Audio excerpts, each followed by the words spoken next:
Shalom, pemirsa Renungan Hati seputar Papua.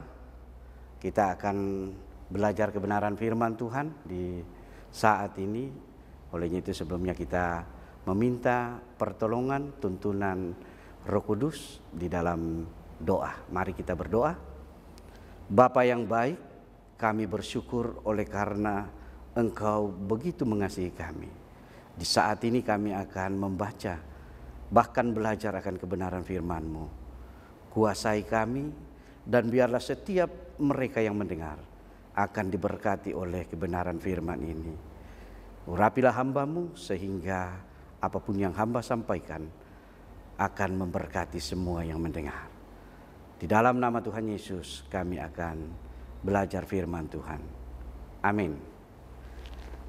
Untuk kebenaran firman Tuhan yang kita akan baca dan belajar bersama-sama, yaitu saya telah persiapkan di dalam Injil Lukas pasal 17 ayat yang ke-17 sampai dengan ayat yang ke-19.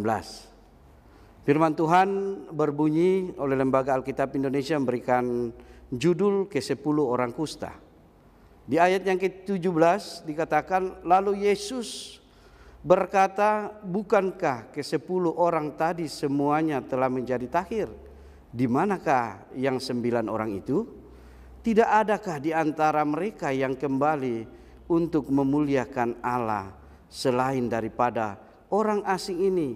Lalu ia berkata kepada orang itu, berdirilah dan pergilah, imanmu telah menyelamatkan engkau. Itulah kebenaran firman Tuhan, dan saya memberikan tema yaitu wujud ungkapan terima kasih. Saudara-saudara pemirsa seputar Papua, di dalam renungan hati, wujud ungkapan terima kasih adalah hal-hal yang sangat biasa kita lakukan. Di dalam kehidupan kita sehari-hari, hal ini sangat biasa dan sering kita lakukan. Tetapi terkadang hanya kita melakukan karena sudah menjadi kebiasaan ataupun tradisi. Ketika kita mungkin menerima sesuatu atau ketika kita melihat dan juga mengalami sesuatu. Nah, di dalam renungan ini berbicara tentang 10 orang kusta, di mana ke-10 orang ini boleh tahir. Bukan hanya sembuh saudara-saudaraku, tetapi tahir dari penyakit kusta. Namun 10 orang ini hanya 1 orang yang kembali memuji Tuhan. Saudara-saudaraku yang diberkati oleh Tuhan, pengalaman dari pembacaan ini kita melihat bahwa wujud ungkapan terima kasih itu sangat penting. Saya tidak memberi contoh orang lain, tetapi di dalam kehidupan saya pribadi, saya mengalami bahwa bagaimana Tuhan menolong saya. Orang yang tidak diperhitungkan, orang yang sudah mati oleh karena dosa. Tetapi bagaimana Tuhan oleh kasih karunia-Nya mengangkat. Di sini saudara-saudaraku, ada 2 hal yang harus kita lakukan dalam mewujudkan ungkapan terima kasih itu. Yang pertama adalah dengan kasih. Kita tahu bahwa ketika mengucapkan terima kasih, kita menerima sesuatu, maka kita pun akan memberi. Nah, apa yang harus kita berikan saudara-saudaraku? Kita harus hidup di dalam kasih. Karena firman Tuhan katakan, Tuhan kita, Allah kita adalah kasih. Nah, namun di dalam mengaplikasikan kasih ini juga bermacam-macam, ya. Saya mau bagikan bahwa ada 3 tingkat atau level kasih yang ada di dunia ini. Yang pertama yaitu kasih duniawi, yaitu membalas kejahatan dengan kejahatan. Nah, orang kalau hidup dalam kasih duniawi akan membalas setiap kejahatan dengan kejahatan. Apa yang dilakukan orang akan diperbuat juga demikian. Lalu level kasih yang kedua yaitu level kasih manusiawi, ya. Level kasih manusiawi ini akan mengasihi orang yang mengasihi kita, ya. Dikatakan firman Tuhan di dalam Injil Lukas ini juga bahwa Kalau hanya mengasihi orang yang mengasihi kita, apakah jasamu? Orang berdosa pun melakukan hal itu. Nah, saudara-saudaraku, yang harus kita lakukan adalah kasih ilahi, yaitu membalas kejahatan dengan kebaikan. Tidak banyak dari kita bisa melakukan ini. Bahkan hal-hal ini, saudara-saudaraku, terkadang kita sebagai orang-orang percaya yang sudah mengaku sebagai Kristen mampu melakukan ini. Ini butuh tuntunan Roh Kudus, butuh pengalaman pribadi bersama dengan Tuhan baru kita mampu. Karena di hari-hari sekarang kita banyak memberi contoh kepada orang lain. Banyak kita memberi hal-hal baik kepada orang lain, menunjukkan hal-hal baik kepada orang lain. Tapi kita untuk menjadi contoh sangatlah berat, saudara-saudaraku.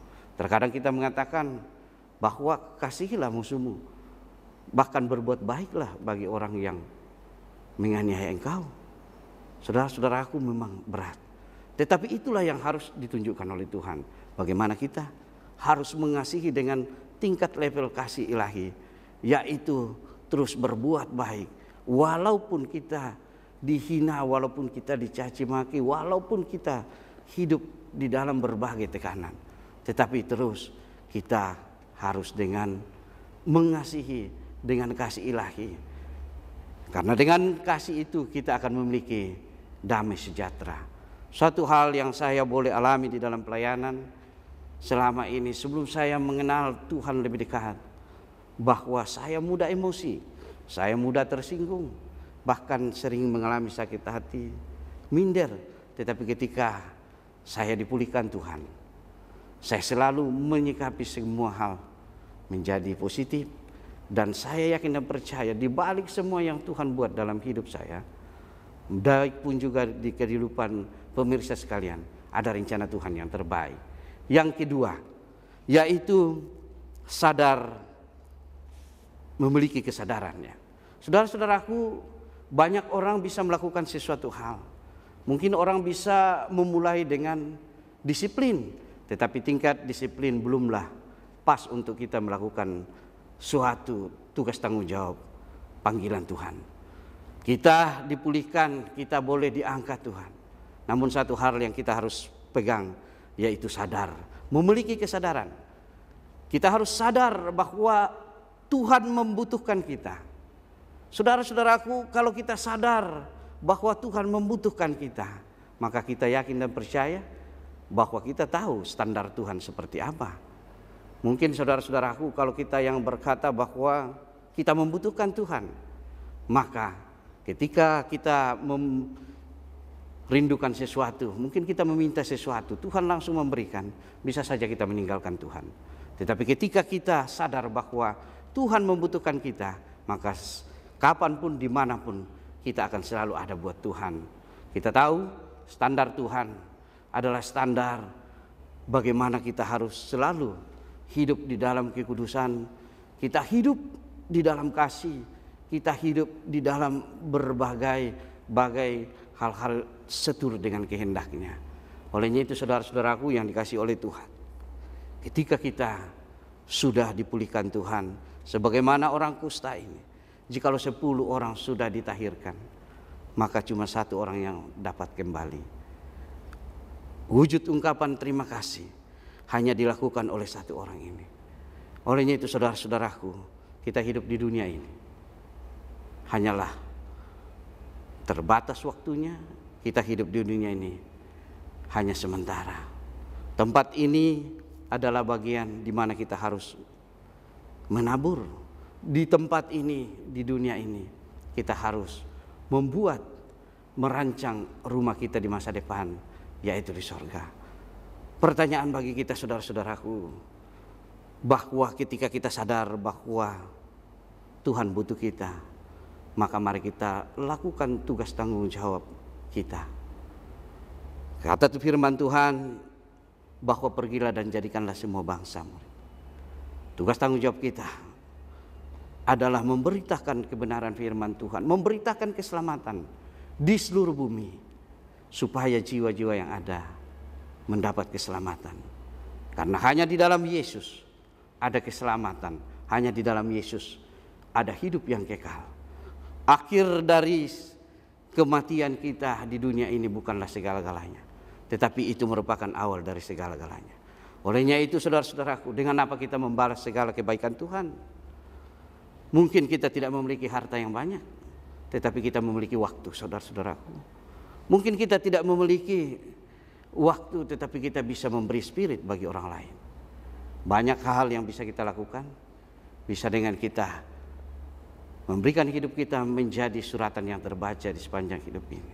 Memang tidak ada manusia yang sempurna, tetapi dikatakan firman Tuhan, bagian dari kita menjawab dan menyatakan ungkapan terima kasih kita kepada Tuhan harus kita lakukan, yaitu menjalankan setiap tugas tanggung jawab yang Tuhan embankan bagi kita. Kita yakin dan percaya bahwa Tuhan selalu menyertai kita. Kita yakin dan percaya bahwa Tuhan akan menyatakan kuasa-Nya bagi setiap kita. Olehnya itu, mari miliki kasih yang ilahi. Yang kedua, miliki kesadaran bahwa Tuhan membutuhkan kita untuk menjadi berkat. Tuhan Yesus memberkati firman-Nya, dan biarlah jadi berkat bagi kita. Kita akan berdoa supaya kebenaran firman Tuhan ini termateraikan di dalam kehidupan kita. Mari kita berdoa. Terima kasih Bapa di dalam sorga, kami sudah mendengar firman-Mu yang mengajar bagi kami untuk kami mewujudkan ungkapan terima kasih itu di dalam hidup kami. Sebagaimana 10 orang kusta ini, Tuhan jadikan kami orang yang kembali terus memuji memuliakan Tuhan, untuk terus berbuat kasih, untuk kami sadar bahwa ketika kami dipulihkan, kami akan memulihkan, untuk kami menjalankan tugas tanggung jawab, untuk kami sadar bahwa sesungguhnya Tuhan membutuhkan kami di dunia ini untuk menjadi alat, untuk menjadi berkat, sehingga semua lutut bertekuk, semua lidah mengaku bahwa hanya di dalam Yesus ada keselamatan dan jiwa-jiwa yang ada diselamatkan. Terpujilah Engkau Tuhan, terhebat dan termulialah Engkau. Kami bersyukur dan menerima berkat firman Tuhan ini. Biarlah setiap mereka yang mendengar, kuasa Roh Kudus terus memenuhi hidup mereka, memberi hikmat, memberi pemahaman, terlebih oleh tuntunan Roh Allah yang kudus akan melakukan semuanya dalam hidup kami, memampukan kami untuk melakukannya di dalam hidup ini. Di dalam nama Tuhan Yesus kami bersyukur atas kebenaran firman Tuhan ini. Haleluya, amin.